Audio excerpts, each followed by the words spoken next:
Mesin mobil kotor, berkerak, dan berdebu, serta banyak karatnya juga, kita akan sulap menjadi mesin mobil baru. Ikuti terus step by stepnya di video berikut.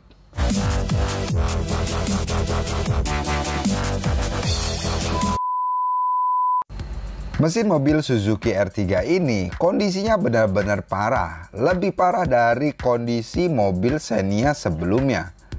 Ini mobil padahal tahunnya masih cukup sangat muda, tapi memang nggak pernah dirawat sama pemilik sebelumnya. Bahkan kebocoran oli pun ada di bagian silinder headnya. Kita akan mengatasinya pada bagian silinder head yang bocor ini. Di sini gue sudah siapkan Sunlight beserta sabun colek juga untuk menghilangkan rembesan-rembesan oli yang terdapat pada silinder head.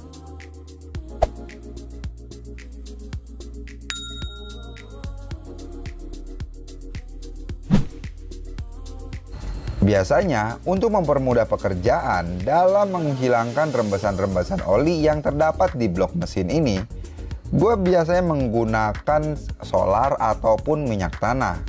Tapi kali ini gue mau coba pakai Sunlight dan juga sabun colek. Semoga hasilnya juga sama seperti menggunakan solar ataupun minyak tanah. Mungkin kalian juga bisa menggunakan carbo cleaner untuk membersihkan area block head ini yang terdapat rembesan oli. Tapi hati-hati jika terkena bagian karet. Khawatirnya karet itu akan menjadi getas dan mudah untuk adanya kebocoran. Setelah rembesan olinya dirasa sudah hilang, selanjutnya kita gunakan Yellow Power Cleaner. Yellow Power Cleaner ini diperuntukkan khusus untuk membersihkan ruang mesin. Tapi ini juga bisa untuk membersihkan bagian sela-sela emblem, kaca samping sampai dengan belakang, atau juga bisa untuk bodi yang berkerak tapi keraknya nggak terlalu tebal. Sebelum kita menggunakan power cleaner, kita aduk-aduk dulu seperti ini hingga berbusa. Teknik ini berlaku untuk semua produk power cleaner, baik itu yang yellow, green, ataupun yang red, yang khusus untuk bodi. Pekerjaan yang pertama, di sini gue ngincer untuk bahan-bahan yang terbuat dari babet, besi yang tidak ada lapisan cat, aluminium seperti pipa AC, dan juga baut-baut yang terdapat di sekitaran ruang mesin. Pada saat kalian menggunakan cairan Power Cleaner Series, perhatikan durasi penggunaannya. Jangan sampai didiamkan terlalu lama ataupun ngegosoknya terlalu lama.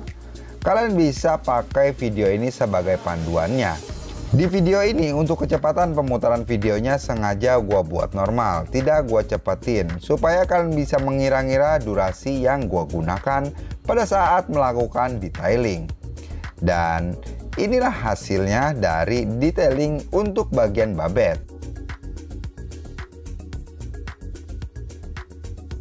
Selanjutnya ini ialah bagian dari engine mounting. Besi pemegang karet engine mounting ini tidak dilapisi dengan cat atau memang catnya sudah terkelupas karena kena panas uap mesin. Untuk yang berbahan besi seperti ini dan juga di sekitarnya ada baut-baut, kalau bisa cairannya tidak terlalu banyak. Jadi kondisi kuasnya itu ya hanya demek-demek sedikit aja. Kita celupin ke dalam cairan power cleaner, kemudian kuasnya itu kita tempelin sedikit ke wadah agar air yang kita bawa tidak terlalu banyak dan menetes kemana-mana. Itu salah satu kunci agar proses detailing kalian bisa hasilnya maksimal. Atau jika ada yang belum mengerti juga, kalian bisa langsung klik link video yang ada di deskripsi video di bawah ini. Gue pernah bahas cara menggunakan kuas sebagai alat detailing kendaraan.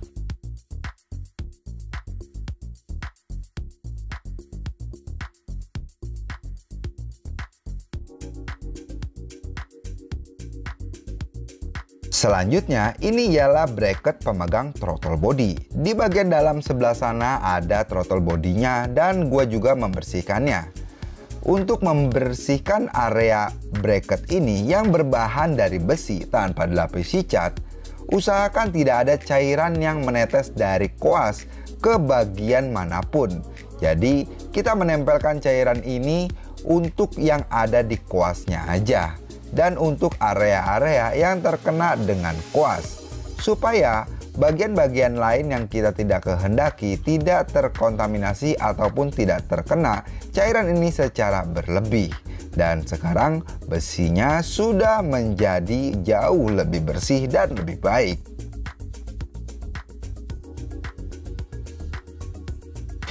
Selanjutnya kita akan membersihkan area master rem ini yang berbahan dari babet.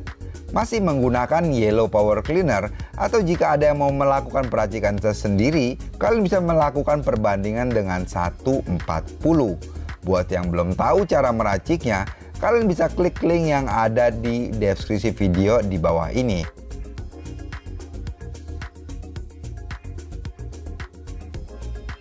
Pada bahan babet seperti ini, jika kita terlalu banyak memberikan cairannya dan juga terlalu lama dalam proses mengkuas-kuaskannya, maka bahan babet ini akan berubah warnanya menjadi gelap ataupun bercak-bercak hitam.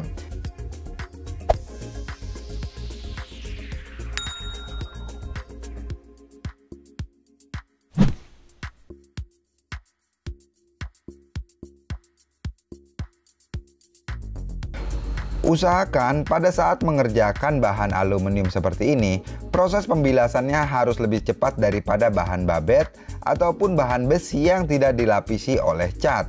Karena bahan aluminium akan jauh lebih riskan menghitam dibandingkan untuk bahan-bahan yang terbuat dari babet. Dan juga cairannya jangan terlalu banyak. Jika kita rasa sudah lumayan lama atau di atas 5 detik memberikannya, usahakan di bawah itu kita memberikan sudah dibilas.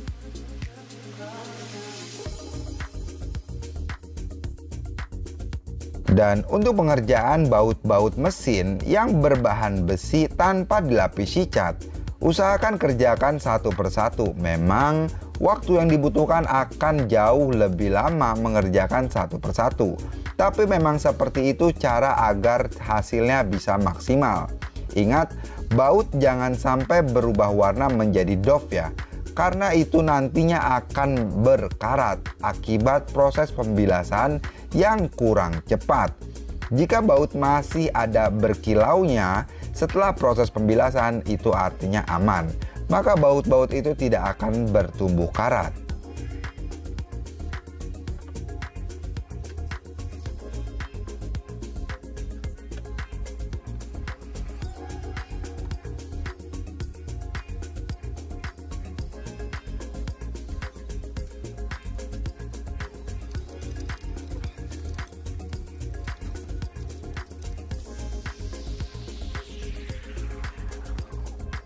Untuk mengerjakan menggunakan yellow power cleaner di area ruang mesin sebetulnya bisa untuk mengerjakan semua bagian. Tapi agar lebih maksimal, yellow ini gue pergunakan untuk membersihkan area-area besi, aluminium, dan juga babet yang ada di dalam ruang mesin. Dengan alasan agar pekerjaannya jauh lebih efektif.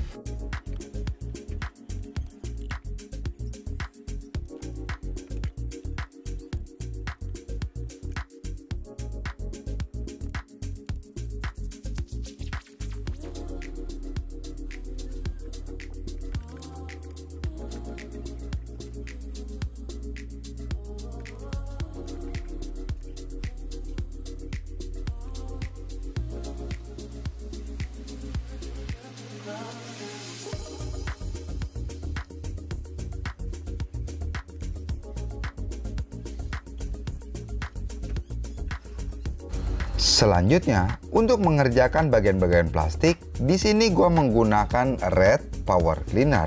Konsentratnya jauh lebih kental ataupun lebih keras daripada yellow. Dan untuk sebelum menuangkannya wajib digoyang-goyangkan atau dikocok seperti ini, agar semua bahan yang ada di dalam racikan power cleaner tercampur seperti baru saja dilakukan peracikan. Untuk power cleaner yang red ini perbandingannya ialah 1:20. Setelah cairan ini masuk ke dalam wadah, kita mengaduk-aduknya seperti cairan sebelumnya. Dan kita aplikasikan ke bagian-bagian plastik dan juga karet. Ini sangat aman untuk diaplikasikan di bagian itu. Sebagai alat bantunya masih menggunakan kuas ya. Tapi jika ada bagian-bagian yang tidak bisa terjangkau oleh kuas, kalian bisa menggunakan sikat gigi yang sudah tidak dipakai lagi. Itu berfungsi untuk mengangkat kotoran-kotoran ataupun kerak yang terdapat di sela-sela bagian-bagian ruang mesin.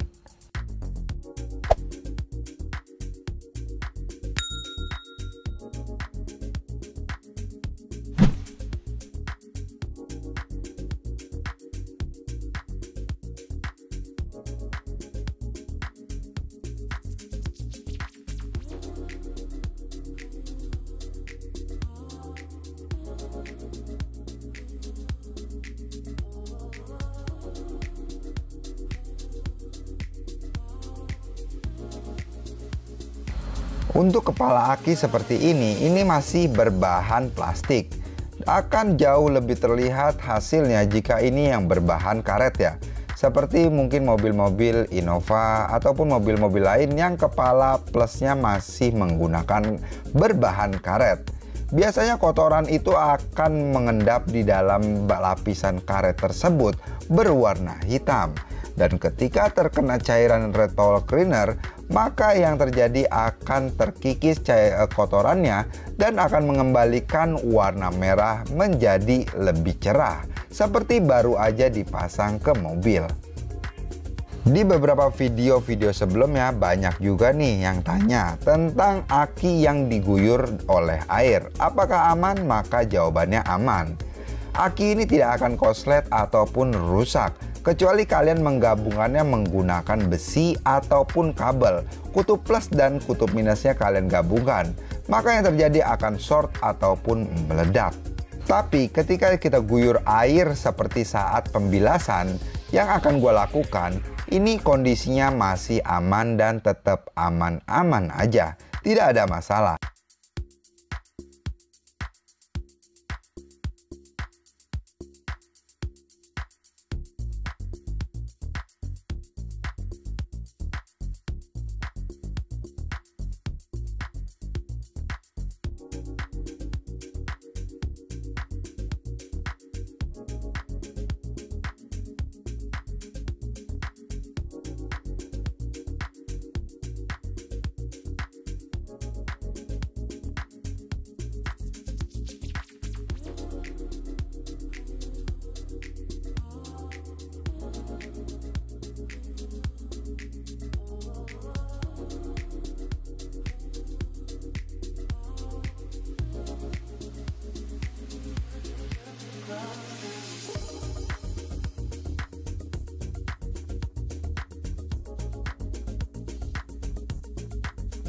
Untuk mengerjakan apron ataupun area support radiator ini ialah bahan besi yang dilapisi cat namun tidak dilapisi dengan clear coat. Serta di bagian ini juga banyak baut yang menempel di atasnya.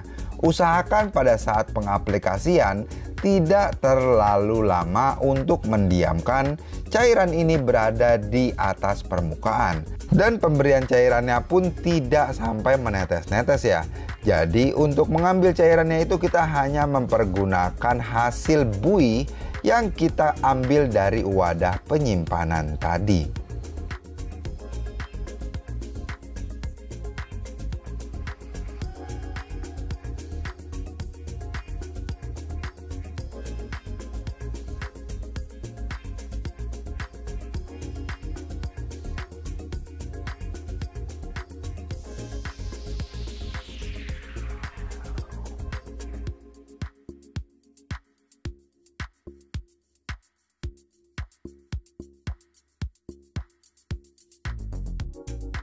Setelah semuanya selesai, kita lanjut melakukan pencucian dengan menggunakan sabun biasa, sabun cair cuci piring ataupun sabun sampo yang untuk mencuci bodi mobil. Usahakan seluruh bagian yang tadi sudah kita aplikasikan cairan racikan atau power cleaner, kita basuh menggunakan air sabun dan juga spons pada bagian-bagian tersebut, agar untuk memastikan tidak adanya cairan yang tersimpan ataupun tertinggal di area-area yang sudah kita lakukan pembersihan tadi. Setelah semua bersih, lanjut kita hidupkan mesin.